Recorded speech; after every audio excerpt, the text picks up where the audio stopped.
नमस्कार दोस्तों, नमस्कार भाइयों। मैं राहुल चौहान। आज 9 नवंबर 2023 को जीरा बाज़ारों में जो हलचल हो रही है उसकी जानकारी इस वीडियो के माध्यम से देना चाहूँगा। दरअसल इस सप्ताह जीरा बाज़ारों में तेजी मंदी का माहौल रहा। कभी ऊपरी सर्किट लगा, कभी निचले स्तर का सर्किट लगा और आज भी बादा बाजार मामूली बढ़त के साथ बंद हुए हैं। और दूसरी अगर जानकारी की दूसरी बात करें तो अपना जीरा बाजारों में बिजाई से पहले किसानों का क्या रुझान रहा और जो बादा बाजारों में गिरावट आई है उससे क्या असर पड़ सकता है, उसकी जानकारी आपको दी जाएगी। बिजाई सीजन प्रारंभ होने से जीरा के जो वादा मूल्य पर शुरुआती दौर में भारी दबाव बना था और हमने देखा होगा कि पिछले सप्ताह करीब 15 दिनों से एक पखवाड़े से जीरा बादा बाजार और हाजिर बाजारों में कीमतों में गिरावट का सिलसिला ऐसा जारी हुआ जो थमने का नाम नहीं लिया। लेकिन इस सप्ताह के दौरान थोड़ी बहुत हमें तेजी देखने को मिली है। और गुजरात में जीरा की बिजाई का सीजन जो है वैसे प्रारंभ हो चुका है और राजस्थान में भी जल्दी होगा, शुरू होगा। लेकिन जो हमारे पास जो जानकारी प्राप्त हो रही है उसके अनुसार गुजरात में रबी सीजन की जो कटाई है वो अभी तक पूरी नहीं हो पाई, जिस वजह से बिजाई आंकड़ों में आपको बदलाव दिखाई देगा। और जो ऊंचे भाव हैं, करीब 6 से 7 महीने जो ऊंचे भाव रहे जीरा के, उसके कारण किसानों को आकर्षण जीरा की ओर जो है बढ़ सकता है और वो बहुत उत्साहित नजर आ रहे हैं। और आगे चलकर जैसे जैसे मौसम ठंडा होगा वैसे वैसे जीरा की बिजाई में की अधिक से अधिक बिजाई करने के लिए वो किसान प्रयास करेगा। मौसम विभाग के अनुसार अक्टूबर महीना पूरे विश्व में सबसे गर्म रहा। उसका असर भारत पर आना जाहिर था क्योंकि इस वर्ष भारत में अल नीनो की फसल डैमेज के कारण मौसम प्रभावित हुआ, तो उसका असर सीधे भारत और हमारे पड़ोसी देशों पर असर पड़ा है। तो बेहतर बिजाई की संभावना को देखते हुए बड़े बड़े उत्पादक हैं, स्टॉकिस्ट हैं, उन्होंने हाजिर में अपना माल तेजी में उतारना शुरू किया है, यानी वो प्रॉफिट बुकिंग में लग गए हैं। वादा बाजारों की बात करें तो निवेशक हैं, सटोरियां हैं, उन्होंने अपनी पोजीशन की जो बिक्री है वो गति बढ़ा दी है।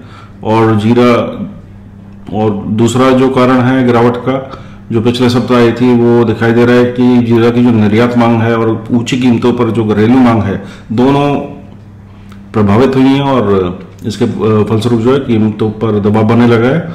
और एनसीडेक्स एक्सचेंज में सितंबर के आसपास जीरा जो था 65,900 रुपये प्रति क्विंटल के शीर्ष स्तर पर पहुंचा था, उच्चतम स्तर पर पहुंचा था। और चालू महीने के दौरान वो इस समय लुढ़कर 39,630 पर आया। लेकिन उसके बाद थोड़ा वादा बाजारों में इंप्रूवमेंट आई और घरेलू बाजारों में सप्ताह हल्की फुल्की इंप्रूवमेंट देखी गई है।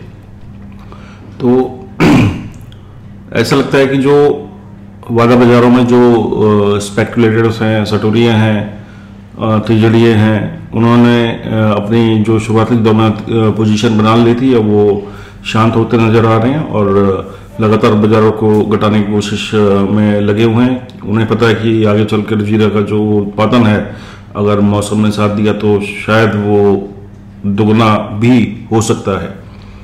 तो पिछले सीजन में जैसा हम जानते हैं कि जीरे का उत्पादन था, घरेलू उत्पादन वो कम रहा और उसका जिसके कारण हमारा जो पिछले साल का जो स्टॉक था, कैरी फॉरवर्ड स्टॉक था, कैरी इन स्टॉक था, वो भी कम बचा।